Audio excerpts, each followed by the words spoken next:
Alain Garland, vous avez fait partie de l'aventure des radios locales qui n'étaient plus des radios libres, hein. Radio Bellevue, radio un peu atypique parce que vous n'étiez ni une radio militante écolo, ni une autre radio communautaire, mais vous étiez sur le domaine artistique et musical. Alors dites-nous quelques mots du démarrage de Radio Bellevue.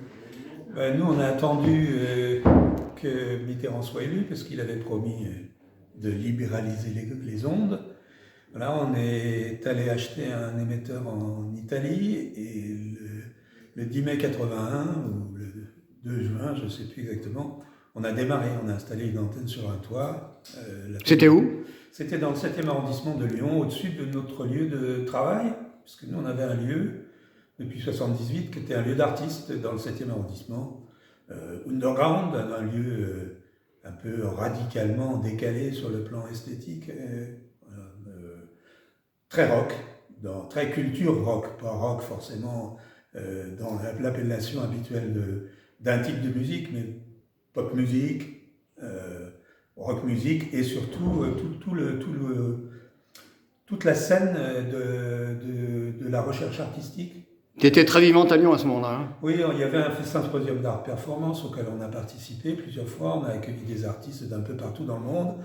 Beaucoup d'Allemands, beaucoup d'Autrichiens, quelques Anglais, des Africains, qui venaient chez nous pour travailler et préparer des expos au Musée d'art contemporain qui n'existait pas, mais qui était une petite antenne du Musée des Beaux-Arts de Lyon, et surtout à l'Espace Lyonnais d'art contemporain avec lequel on avait une relation très, très soutenue.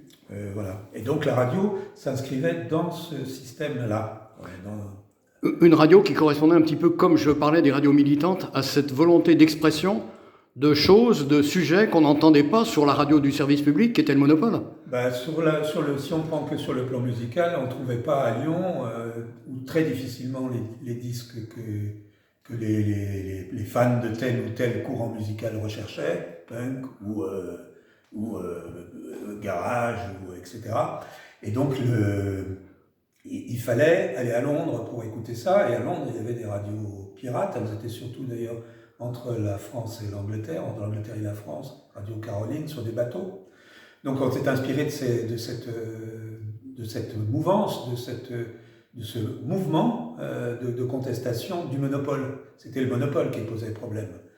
C'était pas qu'il y ait des radios publiques et qu'il y ait un discours, officiel. Et un peu éculé sur le plan esthétique. Donc nous, c'était plutôt on était des militants de la transformation du monde par l'art, démolir les teignoirs qui empêchaient qu'on puisse entendre et dire ce qu'on voulait et voir ce qu'on avait envie de voir sur le plan esthétique. Quand ces radios s'est arrêtées au bout de 2-3 ans d'émission, votre action s'est prolongée par un lieu culturel à Vénissieux. Oui, après, donc comme on a d'abord notre lieu a été fermé, donc on n'avait plus les moyens de le faire tenir, et donc on s'est organisé pour ouvrir une salle de rock à Vénissieux qui s'est appelée le Truc, qui maintenant s'appelle Bizarre. Est-ce que vous avez l'impression aujourd'hui, en écoutant la bande FM, que vous avez fait œuvre de pionnier? Parce qu'aujourd'hui, la plupart des radios sont musicales. Oui. Nous, on était c'était une radio musicale parce que c'était le plus simple à faire.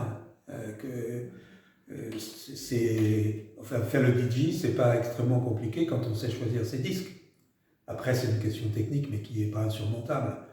Voilà. Et puis, en fait, les gens qu'on a embarqués, c'était des gens qui étaient frustrés du plaisir d'écouter leur musique. Ils n'entendaient rien de ce qu'ils aimaient sur les radios périphériques ou nationales, ou même les radios, les antennes locales des radios nationales, quand il y en avait pour Radio France, ça avait absolument rien à voir avec les aspirations esthétiques, je parle, des jeunes.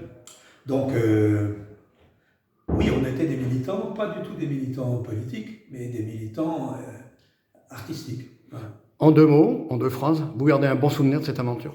Formidable. Moi, ça m'a nourri pendant toute ma carrière, enfin toute mon existence. Et puis après, j'ai produit du rock, j'ai produit de la télé, j'ai produit beaucoup de spectacles vivants, de la danse, de la musique contemporaine, etc. Et c'est à Bellevue que j'ai pris la mesure de ce qu'un média pouvait représenter comme haut-parleur pour un mouvement artistique, esthétique. Voilà, donc ça m'a servi et ça me sert encore.